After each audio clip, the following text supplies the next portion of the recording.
So we walked along this track now, Yep. and This is the track. it's already rising up there. Yeah, it's dissecting right through the Ridge Plain. And I've got a diagram to be able to show the OSL ages we've got out of here. Right. And this was just the excursion guys from the other day, but Oh, right, okay. it would be more than adequate to. There we go. So this is this one just here. Yeah. So What, where we stood? we were sort of on here on the road, Okay, right. somewhere like that. So this ridge that we're coming onto now Yeah. is 3,000. What's that? 800 years. Yeah, 3,820. Then there's a gap. And the next Right. one is 2,100. Oh, And then we have 7 events in Yeah. about 1,200 years. right. These ones down here are funny because they're made up of fine grained sands, and Yeah. we think that the source of the sand coming onto the beach has changed at that time. But they're very Right. low lying, those ones. Okay. Then we've got the transect at the southern end of the beach, Yeah. which also shows a gap of 1,000 years Wow. between 3,100 and 2,100. Right. Whereas this one's between 2,100 and Says, yeah. 3,800. Mm. And So this ridge, number 9 here at the southern end, is 3,100, but we don't have that. no, So that's in that window there. yeah. I mean, that might even be it there. Yeah, it might be, mightn't it? Mm. That's quite a big drop as well, isn't it? Yeah, it is. What's that, 5 to 2.5 metres? Yeah. Yeah. But it's interesting, we are picking up these gaps, and it's at both ends of the Yeah. embayment, which, So you know, suggests there might be a real gap there. yeah. It's also interesting too because guys in the United States out of Woods Hole who do the overwash method published a paper in Nature a few years ago, 2 years ago, where they were looking at the overwash records in various sites from along the eastern seaboard and also the Caribbean. Right. And what they found is that they found either an absence or much less activity in terms of hurricanes Yeah. between 3,500 and 2,500 Oh, right. years, Wow. and also between 3,500 and 2,000 years, Yeah. and 1,000 years and 500 years Right. ago. And both of those times correspond with an increased frequency of El Nino events.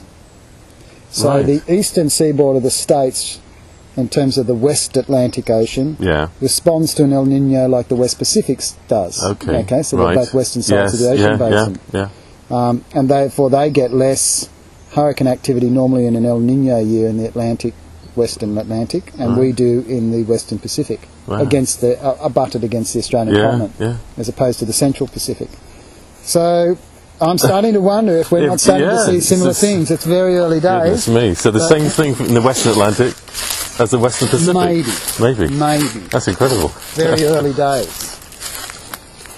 But the great thing about these beach ridges is if we're right in terms of them being deposited by tropical cyclones in their final form, Yeah. then we have such an abundance of these things along the coast, Yes. because the vast majority of the coast throughout this region is made up of these ridges. Yeah. We could go to quite a number of different embayments and see if we can't get the same Yes. gaps and, Yeah. clusters of events Yeah. in many different embayments, That's incredible. Yeah. which would suggest that we really do have something going on. Yeah. Here are my diagrams from the other day. With, Oh, right. with the I was explaining my idea on the building up of a ridge Okay. system. With the progressively different over layers. time. Right. Yeah. Okay. I mean, this idea of teleconnection between the different oceans is fascinating. Yeah, well, I don't know. Yeah. No. I presented this at the Hurricanes and Global Climate Change Conference Right. in Corfu, Yeah. and the following day I was sitting down at lunch, and I was sitting on a table by myself, and this guy who'd been at the conference all week, who hadn't given a paper, and I didn't really know who he was or why he was there, came and sat down next to me. He said, "Oh, do you mind if I sit down here with you and have lunch?" I said, "No, of course." He said, "Oh, hi, my name's Michael." And I said, "Yeah, I'm John." He said, "Yeah, look, I really enjoyed your talk the other day. Fascinating stuff, and do you think you've got an explanation for these gaps and these other periods of activity?" Yeah. And I went, "Well, look, we're working on that, and I really want a lot more data to be able, before I start, throwing my arms around too much. Yes, that's it, yeah. And he said, oh, well, look, that'd just be, really fascinating if you could, provide an explanation of why this might be the case. And I said, well, in the next 1 or 2 years, I hope that we might be able to do that. He goes, oh, that'd be great. That'd be just fantastic. I said, look, as I said, my name's Michael White, and I'm the editor of Nature. Oh, right, okay. He said, we'd be really interested in this stuff if you could get to a point where you could explain it. I went, oh, okay, that's pretty cool. That's pretty cool. Yeah, that's great. He's the climate editor for Nature. Oh, is he? So he would be handling anything on this topic that came in. Yeah. But, it's not an invitation to publish in Nature. No, it's to say, if we could get to that point, we would be, potentially interested in looking at it. Yeah. But you had a paper in Nature not long ago, didn't you? Yeah, that's right, I did. And what was that? That was on Cyclone. Well, that was on the coral shingle ridges. Right. And some sort of shelly sand ridges, and developing and demonstrating the methodology by which we can determine the intensity of the cyclone that was responsible for hitting a certain height ridge. Right. And then the story from that. Yeah. And that was on the islands, was it? Or was the islands and the coast, we had about 7 different sites along the Queensland coast. Oh, right. Yeah. So you can see this material, look at it. It's fantastic, isn't it? Look how gritty it is. That's incredible. Yeah. I mean, and that's what we get all the way down. Really coarse grit. Really coarse grit. Up to 3 millimetre or more diameter, individual grains. And you can't identify individual layers of the deposition, or we don't go through any. Sometimes you might go through a slightly finer layer. Yeah. But it's not ubiquitous along the length of a ridge or anything like that. So, but generally it's just coarse grain stuff. Right. All the way down. Gosh. So no, we don't, and we don't often bring up, a particular lens of mud or a drape of finer material or even pumice. Right. We're not even bringing up, or shells. We're not seeing that. It's just coarse grain. All the way? All the way. You got no gravel in there or anything particularly bigger? No. No lithics as we call them. No. Just all this, all the time. But it gets, it gets grittier. Very gritty. Right. Once you get below about 1 metre, it's just gritty all the way. Right. That's incredible. So we're just sort of walking across the feature of the plane. Yeah. This is Vixie's landing strip.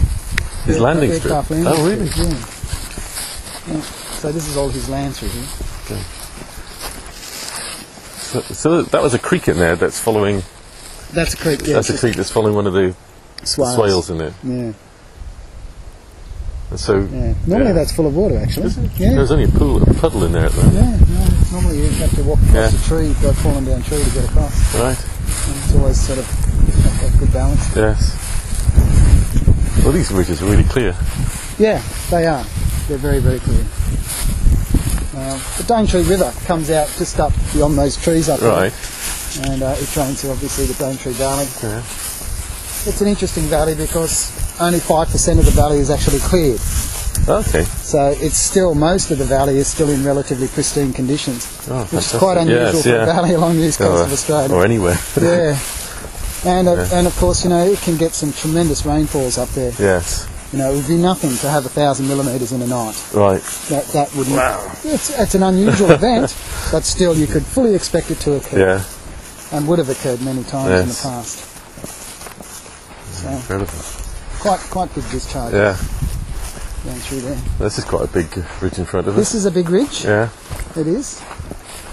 And in fact, what we found is that we're coming up to, I forget where we are, we're somewhere in here. Okay. But Vixie the other day took us along and showed us where this ridge, either this one or the next one, is actually as high as this one. Oh, really? Yeah. All down through there, it's actually really, really high. And it's just where we happen to be going through it here that it's a bit lower. Oh, right. But most of its length is really, really high, so that's why the DEM will be really useful for us. Gosh. This is his phone call.